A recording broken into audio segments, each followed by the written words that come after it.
I'm Kaylee Bateman and I'm a senior colourist in Brisbane. A colourist is somebody who takes the edited material, like the selects that have been chosen through the edit, and makes sure that they look the way that was intended when they were shot.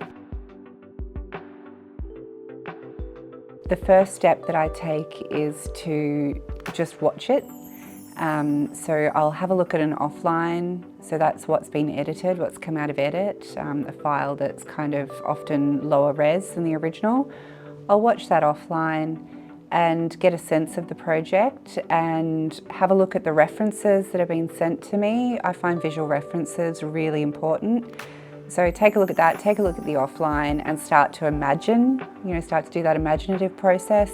Like once it's ingested into the system, the first step of any colour grade would be what's called a balance pass, where you go through and do a primary colour correction on every shot to balance the channels, like the red, green and blue channels of the picture, and get a pleasing image with lots of colour separation, get the exposure correct. When you do secondaries, which is the next process, which is pulling and pushing the image in certain places, like it's isolated corrections. So maybe it's brightening up somebody's face, or maybe it's keying a really saturated colour so that you can push it back.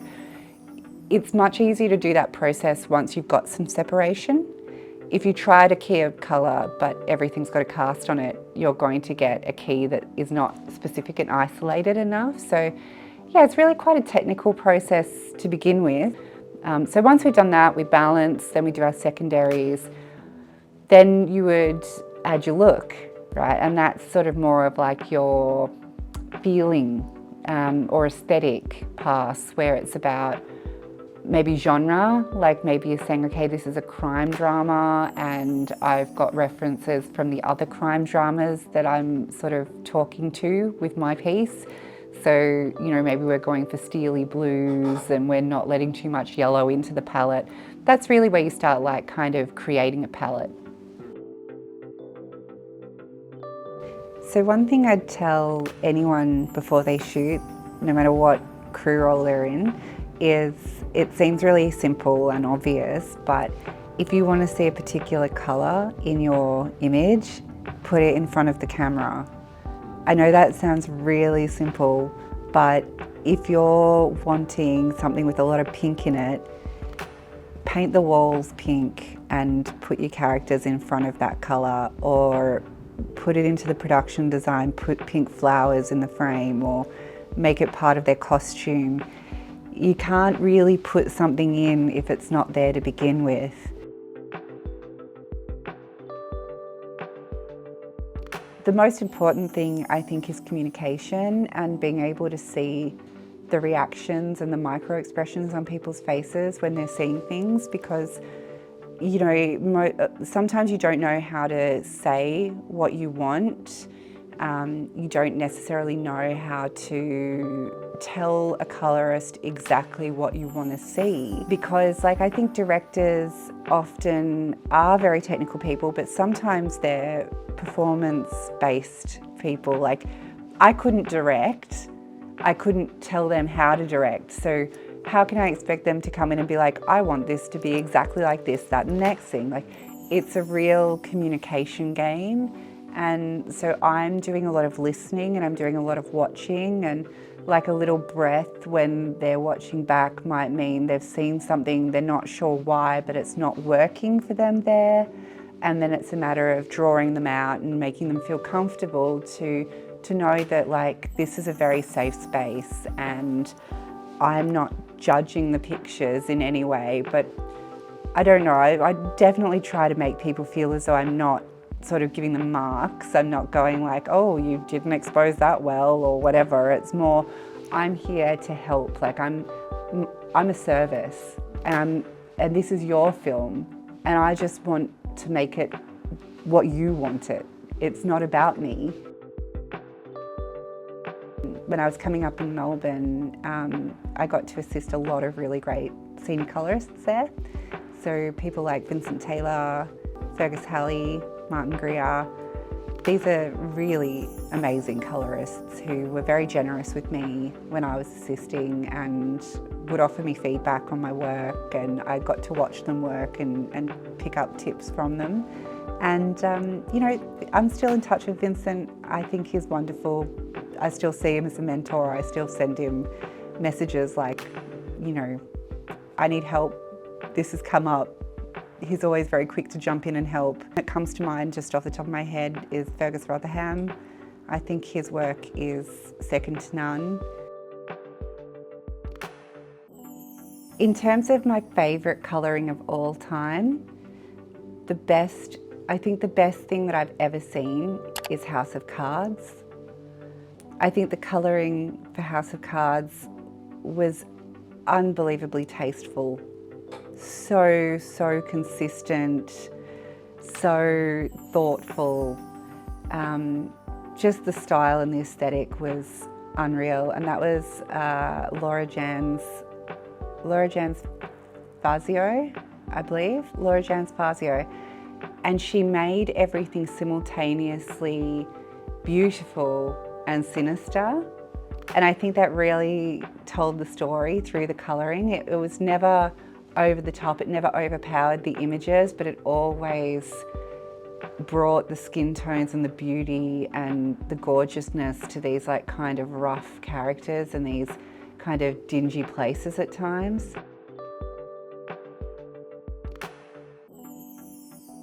The one rule that you shouldn't break is that you shouldn't draw attention to the fact that you've altered something significant within the frame. So as long as no one can tell that you've done the grade is good. But if you start doing things that are, I would say, technically incorrect, like one example that I see a bit in young colourists is using a key, which is a secondary, to define a range and then say use it to define skin tone and bring up the exposure in the skin without affecting the exposure of the rest of the image. This isn't inherently bad, it's just a tool, you can do it, but the danger of it is that it's really easy to do it poorly. And people's eyes are very tuned into exposure differences within a frame. So if somebody has a halo around their head, you will notice that as an audience member and it will take you out of the movie.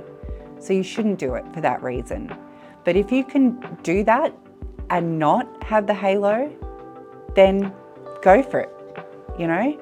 So I would say that's probably a rule that you can break, but only once you're really confident in keying and the footage is amenable to that. My advice to up-and-coming colourists is that you need to understand the fundamentals underneath what you're doing as a colourist, and I think that's the biggest set of skills that are being lost in the new generation that's coming up without access to the colourist roles in post facilities. Yeah, I think that's a real challenge for people entering the industry now, how to get that experience and how to get that, two things, the fundamental stuff that's not colouring that you need to know, and then the soft skills around colouring of like client management. I think these are arts that are getting lost, and I do everything I can to try to teach people that, partly because I found it difficult to get my foot in the door early in my career and I want to make it easier for people, but also because I just don't want to live in a world where people don't know this stuff. So by this stuff, what I'm talking about is things like understanding what frame rate is and where we can have differences in frame rates, understanding source and record. So my advice to people who are starting out today would be to build up those skills, possibly through working in roles like data wrangling or media operations in facilities where you're ingesting footage and seeing how you kind of have to work with different programs with the same footage, so it needs to have this metadata and it needs to be tracked and it needs to not get lost along the way. And basically just getting a broader experience than what you can get in your bedroom, learning from someone on YouTube. I had some advice given to me pretty early on in my career that I really hated at the time and I really resented, which was that I had to specialize and I had to choose what I wanted to do and just do that. And I was like, how dare you tell me what to do? You know, I want to be able to do multiple things and I haven't worked it out yet. Don't put me in a box. But I think if I hadn't had that advice and if I hadn't actually reflected on it and taken it to heart, I wouldn't be sitting here right now having done what I've done, because people need to understand where you fit into their production. And if you're too broad and you offer too many things, you're not the first person that comes to mind when they're thinking of one particular role. So maybe in a way it's a bit of a branding exercise to be very specialised. But I've also found that just in terms of knowing one thing really well and being able to get to a point where I am like a specialist and match fit because I do that one thing, I never feel rusty. It really, really helps. I can't actually ever know everything there is to know about colour and colour grading. So it never gets boring. There's always something new. My favourite film of all time is probably Jurassic Park, like the first one. And the reason is, I grew up in a really small town and it was like 6 hours to Melbourne on one end and 6 hours to Sydney on the other and 3 hours to Canberra. So coastal southern New South Wales, very isolated and remote. And it was before the internet. So I don't want to give you too much information about my age, but turning 40 this year. And so yeah, growing up in a time when, you know, it really felt like it took a little while for things to get to the country from the big smoke. And my grandparents would take me to Melbourne every now and then because my aunt was at uni there. So we went to see Jurassic Park at the movies, and it was like, I think possibly the first movie I had seen at the movies, and I was in primary school and I was very impressionable. And like my family, you know, we're not a filmmaking family. I don't think my grandparents watched anything other than ABC News when I was growing up. So I was pretty naive about blockbusters, you know. But watching Jurassic Park, I was so mesmerised by the scale and just like the grandiosity of the proposition that there are dinosaurs and this thing looks so real and this screen is so big and the sound is so loud. It was just such a huge experience. It really like left me impressed. It was like, whoa, this is out there. I mean, I'm a kid who grew up in the 90s, so for me it was all the like popcorn movies, all the blockbusters, Gremlins, love a Mogwai. You know, I think someone fed me after midnight because I'm full feral, but I loved like all of the scary movies of the 90s as well, and I kind of overdid them. But all your zombie movies and your, you know, slashers like Scream. Like the Scream franchise, that to me is huge. And I think maybe like what this kind of, the through line might be is that like these were always about the stories and about the experience of watching them, and never so much like about, I wasn't sitting back at that stage in my life going, oh, how did they get that shot from that angle? And like I wasn't very academic about it. I just enjoyed a good movie with my mates. And if we could have a really good scare or, you know, fall in love with Leonardo DiCaprio on the way, like. In terms of one other movie that really affected me for really strange reasons actually, was my grandfather was involved in fisheries, and at one point he was, I may have some details wrong, but at one point my understanding is that he was involved in trying to put together a museum for the town that I lived in, which was about fishing and marine life. And he was talking to a bunch of animators because he wanted to do a somewhat immersive experience in it. And so I met an animator from Babe, and he drew a little pig for me. And like that's the first time that I'd ever met anybody who had worked on a movie. And all of a sudden I thought, these get made by people.